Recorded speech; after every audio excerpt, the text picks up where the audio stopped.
The main job of the lungs is gas exchange, pulling oxygen into the body and getting rid of carbon dioxide. Normally, during an inhale, the diaphragm contracts to pull downward, and the chest muscles contract to pull open the chest, which both help suck in air like a vacuum.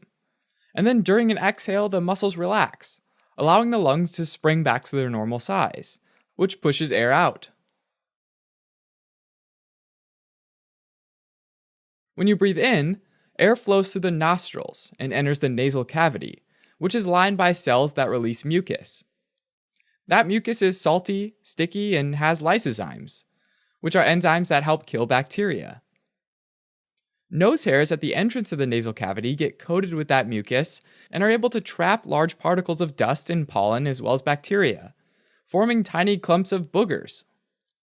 The nasal cavity is connected to 4 sinuses, which are air-filled spaces inside the bones that surround the nose, called the paranasal sinuses. There's the frontal, ethmoid, sphenoid, and maxillary sinus. Those sinuses help the inspired air to circulate for a bit so it has time to get warm and moist. They also act like tiny echo chambers that help amplify the sound of your voice.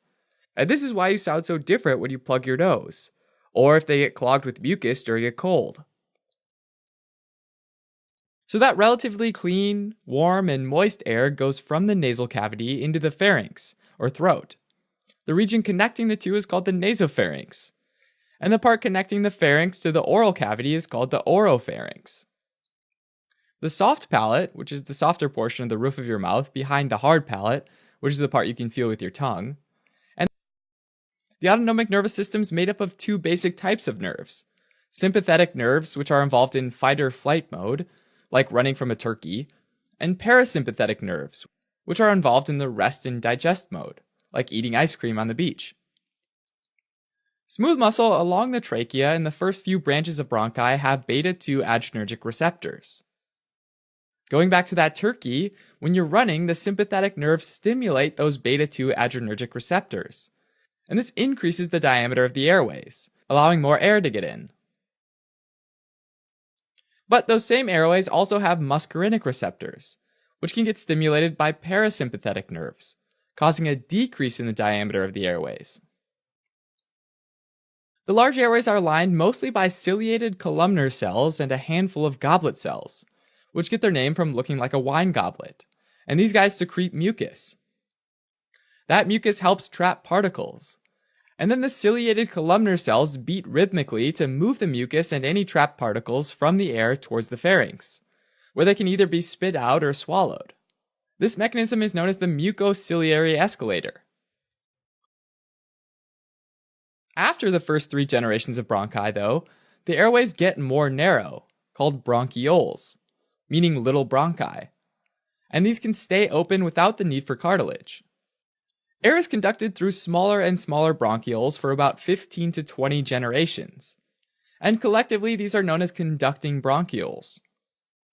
These conducting bronchioles receive oxygenated blood from the bronchial arteries.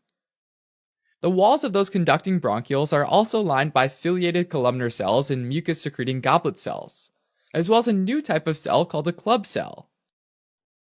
These club cells secrete glycosaminoglycans, which protect the bronchiolar epithelium. These guys can also transform into ciliated columnar cells, so they help regenerate and replace damaged cells if needed. Now, all these cells of the bronchioles receive oxygenated blood from the bronchial arteries of the systemic circulation, which is important to keep in mind for later. The last part of the conducting bronchioles are the terminal bronchioles, and then after that, air gets to the respiratory bronchioles, which are unique because they have tiny outpouchings that butt off from their walls. These outpouchings are called alveoli, and there are about 500 million of them in the lungs. Eventually, the respiratory bronchioles end when there's nothing but alveoli. And at that point, the airway is called an alveolar duct, rather than a respiratory bronchiole. And this is the final destination of the inhaled air.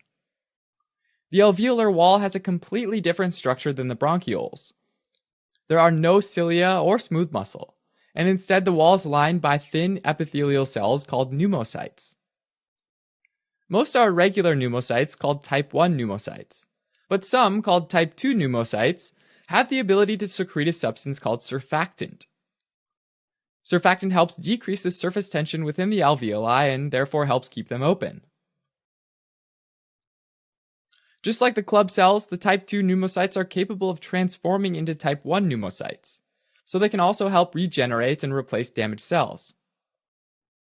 Finally, if a tiny particle ever makes it deep into the lungs, there are alveolar macrophages that can gobble it up and then physically move up to the conducting bronchioles, where they can ride the mucociliary escalator all the way up to the pharynx to be either coughed up or swallowed down.